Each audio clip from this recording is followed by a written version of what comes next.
Dear students, this is paper of grade 9 which was conducted in previous year in 2024. We will discuss few MCQs from this paper. If A and B are two non-empty sets, then A intersection B will contain. अब इसमें देखिए कि जो A और B non empty sets है तो इसके अंदर कोई ना कोई एलिमेंट्स है और A इंटरसेक्शन B में हम A के एलिमेंट्स और B के बोथ एलिमेंट्स जो दोनों में अगर कॉमन है तो A इंटरसेक्शन B में हम लिखते हैं. सो इसका जो राइट ऑप्शन है all of the elements in set A and set B नहीं हो सकते हैं, उनमें कुछ कॉमन नहीं भी हो सकते हैं, तो फिर सारे एलिमेंट्स तो नहीं लिख सकते. बी ऑप्शन में ये था. The common elements of set A and set B are written in intersection. So first का राइट ऑप्शन ए है. इसी तरह सेकेंड एमसीक्यू की अगर हम बात करें तो एम सेट गिवन है और एन सेट गिवन है और एम डिफरेंस एन का पूछा गया है. यहाँ पे एम डिफरेंस एन में हम ये करते हैं कि those elements of M which are not in N. ऐसे कौन से एलिमेंट्स है एम के जो एन में नहीं है. एम में हम देख रहे हैं कि 0 है, एन में नहीं है, तो 0 आएगा एम डिफरेंस एन में. इसी तरह 1 दोनों में है तो नहीं आएगा. 2 हम देख रहे हैं कि एन में हमें नज़र नहीं आ रहा है, उसने आना है. 3 नज़र आ रहा है तो 3 नहीं आएगा. इट मीन्स 0 और 2 ने आना है एम डिफरेंस एन में. And right option is B. Second का राइट ऑप्शन बी है. इसी तरह हम थर्ड एमसीक्यू की अगर बात करें तो यहाँ पे देखिए कि कहा गया है कि M N and P are 3 non empty sets. Then associative property of intersection will be. Associative property of intersection में ये था कि तीन जो सेट्स है उनमें इंटरसेक्शन कोई भी दो का अगर आप इंटरसेक्शन लेते हैं और वो थर्ड के इंटरसेक्शन के इक्वल है. जैसे कि फर्स्ट में हम देख रहे हैं कि यहाँ पे जो है अलग अलग से इंटरसेक्शन का कहा गया है, जबकि बी में हम देख रहे हैं कि M intersection N intersection P is equal to M intersection N को आप पहले ले ले, बाद में इंटरसेक्शन पी के साथ ले ले, तो वो मैटर नहीं करता है. So right option is again B third का. वेन डायग्राम गिवन है, इसमें ए जो है वो शेडिड है और जो इंटरसेक्शन वाला जो पार्ट है वो भी शेडिड है. हमें नज़र आ रहा है बी और ए का जो कॉमन रीजन है वो भी शेडिड है. तो ये देखिए कि ए यूनियन हो सकता है क्योंकि ए के साथ यूनियन हम ले रहे हैं. किसका यूनियन ले रहे हैं हम? ए और बी के इंटरसेक्शन वाले पोर्शन का यूनियन ले रहे हैं. यूनियन में हम सारे एलिमेंट्स लिखते हैं, तो फिर मैं ये कह सकता हूँ कि ए इंटरसेक्शन बी में कॉमन रीजन जो है वो शेडिड है. उसके बाद फिर ए के एलिमेंट्स भी इसमें शामिल है, तो फिर हम कह सकते हैं कि 2 is the 2 only. A intersection B ये नहीं है, शेडिड रीजन रिप्रेजेंट कहा गया. A union A intersection B ये राइट ऑप्शन है. बी ओनली, फोर्थ का भी बी है. जी स्टूडेंट, इसके बाद देखिए कुछ को मैंने सॉल्व भी किया हुआ है और ये आप डायरेक्ट भी यहाँ से हम बता सकते थे. यहाँ पे ऑर्डर पेयर गिवन है 2, K, C and 3. Order pair जब भी इक्वल होते हैं उनके x कंपोनेंट के इक्वल होता है, y कंपोनेंट के इक्वल होता है दूसरे ऑर्डर पेयर के. जैसे कि फर्स्ट 2k में x 2 है और y क्या है, k है, तो 2 होगा c के इक्वल जबकि k होगा 3 के इक्वल. ऑर्डर पेयर्स में जब हम इक्वल रखते हैं तो then the values of k and c are respectively. k first में k 3 है, k की वैल्यू क्या है 3 है, और फिर c 2 है. 5 का भी राइट ऑप्शन बी ही है. एमसीक्यू नंबर 6 में हमसे पूछा गया है कि if m and n then f. यहाँ पे देखें एक रिलेशन इस तरह का बनाया है कि a जो है x के साथ मैप किया है और फिर b जो है y के साथ मैप किया. इसी तरह c दोबारा से x के साथ मैप किया है और d दोबारा से y के साथ मैप किया है. तो ये देखिए कि ऑन टू फंक्शन में ये होता था कि कोई भी एलिमेंट नहीं बचना चाहिए बात वाले एलिमेंट से। बात वाले जो एलिमेंट सेट है एन के सारे एलिमेंट मैप है 1 to 1 नहीं है, एट अ टाइम एक के साथ मैप नहीं है, क्योंकि ए एक्स के साथ भी हो रहा है, सी भी एक्स के साथ मैप हो रहा है, तो 1 to 1 हो ही नहीं सकता, बाइजेक्टिव भी नहीं हो सकता।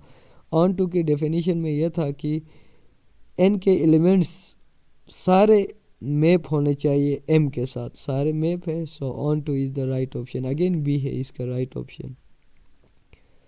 एमसीक्यू नंबर 7 की अगर हम बात करते हैं तो which of the following is rational number का है। रेशनल नंबर की जो डेफिनेशन है, एक तो हम इस तरह पहचान सकते हैं कि पी अपॉन क्यू फॉर्म में होना चाहिए and Q should not be equal to 0। Secondly हम डेसिमल की अगर हम बात करें तो non terminating non recurring numbers, non या तो टर्मिनेट होगा तो कोई डेसिमल नंबर वो भी रेशनल नंबर है। टर्मिनेट मीन्स पॉइंट के बाद ख़त्म होना, नहीं अगर पॉइंट के बाद ख़त्म नहीं हो रहा है तो फिर उसको रिकरिंग होना लाजिमी है रेशनल नंबर बनने के लिए। हम √2 करते हैं तो वो नॉन टर्मिनेटिंग नॉन रिकरिंग आता है। पाई again non terminating non recurring, ये सारे इरेशनल है। और सी भी हम देख रहे हैं कि इरेशनल है, जबकि डी यहाँ पर बात देखें कि नॉन टर्मिनेटिंग है but recurring, non terminating but recurring 3 bar bar repeat हो रहा है, तो ये एक रेशनल नंबर है। इसको हम पी अपॉन क्यू फॉर्म में कन्वर्ट कर सकते हैं। एमसीक्यू नंबर इसका 7 का राइट ऑप्शन डी है। एमसीक्यू नंबर 8 की अगर हम बात करें, मल्टीप्लिकेटिव इन्वर्स ऑफ 2 का है। कोई भी नंबर उसके मल्टीप्लिकेटिव इन्वर्स के साथ अगर मल्टीप्लाई करते हैं तो वो मल्टीप्लिकेटिव आइडेंटिटी दे देता है। मल्टीप्लिकेटिव आइडेंटिटी हमारे पास 1 होता है, this is called multiplicative identity, ये जो है।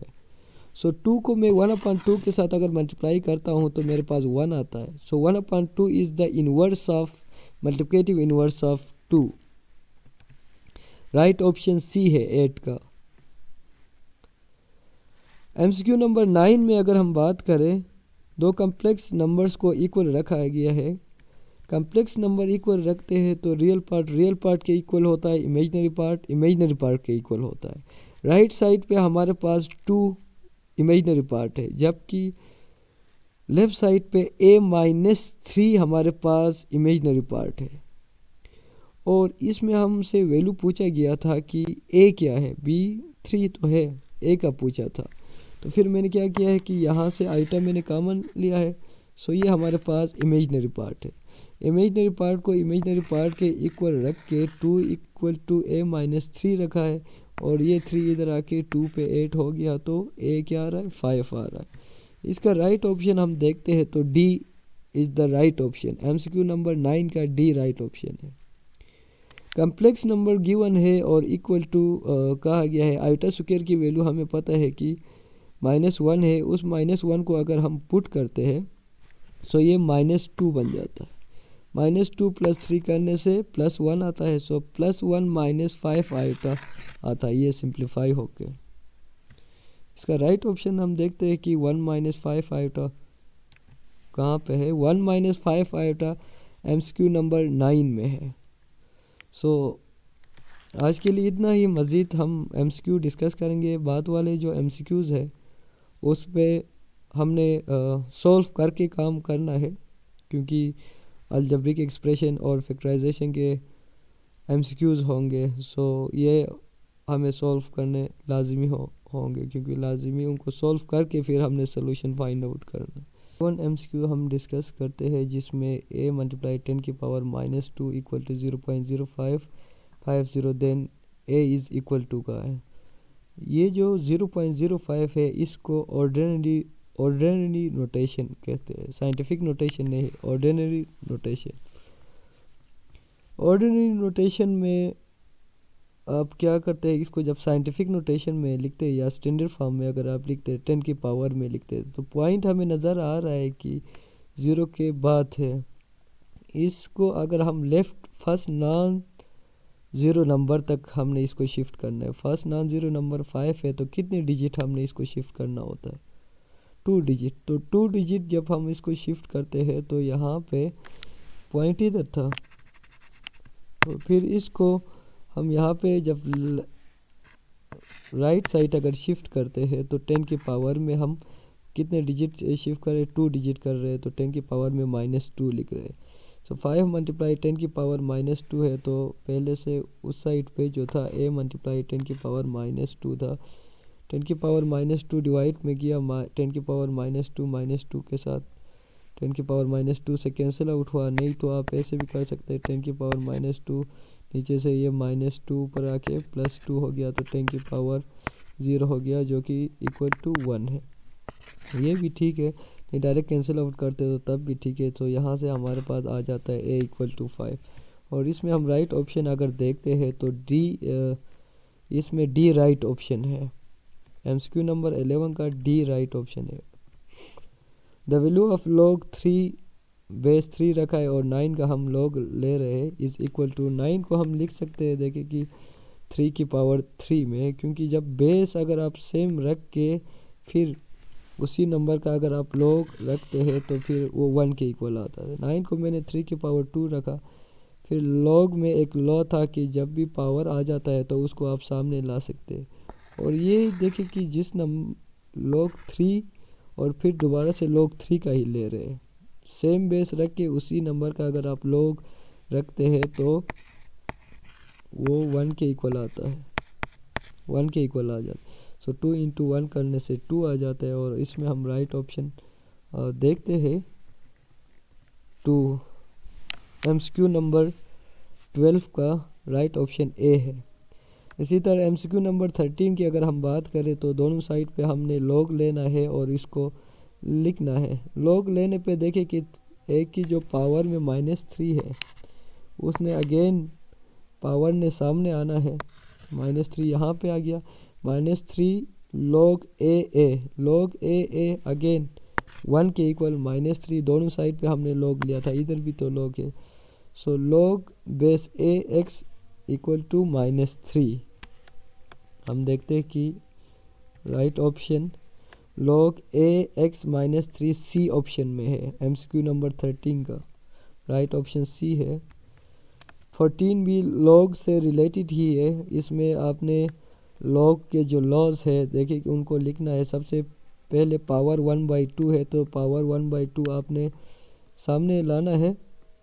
देखिए रूट था तो उसको मैंने 1/2 रखा, 1/2 मैंने सामने लाया है। यहाँ पे लाने के बाद x plus y divide by 2 log a divide by log b था, तो ये किसके इक्वल था, log a minus log b।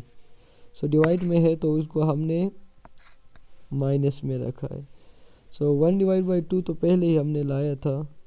So log x plus y minus log 1 divide by 2 log 2। Right option इसका देखते हैं तो B is the right option. 1 divide by 2 log x plus Y minus 1 divide by 2 log 2 laws use हुए हैं log के। MCQ number 15 की अगर हम बात करें तो इसमें भी वही लॉ है। देखिए कि log के बेस के रखा है और 3 डिवाइड बाई log के बेस 5। तो अगेन इसमें हम जब भी डिवाइड में होते हैं तो उनको हमने माइनस में लिखना होता है। So D is the again right option, D right option है। The expression x square minus 1 x minus 1 for x not equal to, देखिए कि ये तो पॉलिनोमियल तो नहीं है, पॉलिनोमियल। और ये जो एक्सप्रेशन है जी इट इज़ आल्सो अलजेब्रिक। और रेशनल के लिए देखिए कि p/q फॉर्म में भी है। सो इसमें राइट ऑप्शन हमारे पास 1 ओनली आ जाता है। p/q फॉर्म x माइनस 1 यहाँ से कैंसिल आउट होगा तो x प्लस 1 आएगा। सो राइट ऑप्शन 16 का ए है। 17 में हम देख रहे हैं कि a और b गिवन है और आपसे वैल्यू पूछा है a square minus b square divide by a square plus b square. Direct a और -1 को हमने पुट करना है इनके जगहों पे। तो फिर हम देखते हैं कि यहाँ से क्या आंसर आ रहा है। देखिए कि मैंने a को 1 रखा, b को -1 रखा जो कि गिवन थे। 1 का स्क्वायर करने से 1, -1 का स्क्वायर करने से +1 आ जाता है, लेकिन बीच में माइनस जो था ये वाला माइनस, सो इसकी वजह से ये वाला माइनस आ गया। 1 - 1 करने से 0, -1 का square 1, so 0 divide by 2 that is 0। B is the right option. 17 का बी राइट ऑप्शन है। 18 का simplest form of the expression का है। सबसे पहले हम देखें कि इनमें m कॉमन लेके डिनोमिनेटर में जो 4m हमें नज़र आ रहा है वहाँ से हम m को कैंसिल आउट कर सकते हैं। सो m - 4n डिवाइड बाई 4 आ जाता है इसका राइट ऑप्शन। देखिए यहाँ से मैंने m कॉमन लिया तो अंदर m रहा और यहाँ से 4n रहेगा, और डिनोमिनेटर में जो m था उसके साथ कैंसिल आउट किया तो m - 4n divide by 4। Right option B है, 18 का बी है। इसी तरह हम अगर 19 की अगर हम बात करें, if a + b whole square equal to 16 and 4ab equal to 12 then a - b whole square is equal to. Algebraic expression and formula से रिलेटेड है, जिसमें हमारे पास एक फार्मूला ये था कि अगर a + b whole square minus a - b whole square equal to 4ab था। इसकी वैल्यू गिवन है 12 गिवन है और इसकी वैल्यू 16 गिवन है। 12 इधर आके माइनस हुआ 16 से तो 4 आया, ये माइनस में था तो उधर जाके प्लस हुआ। अब इस स्क्वायर को ख़त्म करने के लिए हमें taking root on both side करना पड़ा। Taking root on both side करने से a - b आया और 4 का रूट लेने से +-2। प्लस माइनस हम इसलिए लगाते हैं कि यहाँ पे दो जो सलूशन है वो दोनों सेटिस्फाई करते हैं। +2 भी उस सलूशन को सेटिस्फाई करता है, -2 भी उस सलूशन को सेटिस्फाई करता है, तो इसलिए हम प्लस माइनस लगाते हैं। तो राइट ऑप्शन हम देखते हैं, वहाँ पे राइट ऑप्शन में देखें कि 2 ने भी होना है लेकिन -2 ने भी, सो +-2 is the right option. MCQ number 19 का जो राइट ऑप्शन है वो सी है। तो नेक्स्ट वीडियो में अगले जो MCQs है वो हम डिस्कस करेंगे। Thank you.